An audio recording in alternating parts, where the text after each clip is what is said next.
I'm going to Toronto to interview with Disney. Yep, you heard me right. Back in June of 2024, I applied to work at Disney World through a program called the Cultural Representative Program. I applied and didn't hear anything back from them for 5 months, and I thought all hope was lost. In December, I got an email inviting me to interview in Toronto mid-January, and of course, I jumped at the opportunity.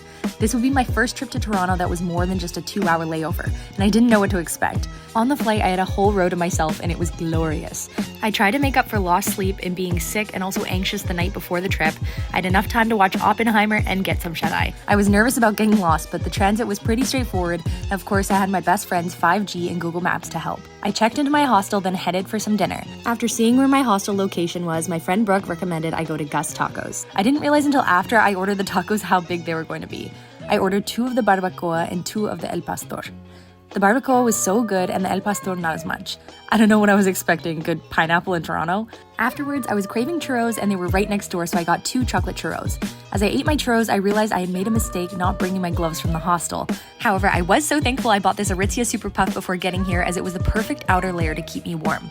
I ended up eating the rest of my churros in this corner store because my fingers were going to freeze off.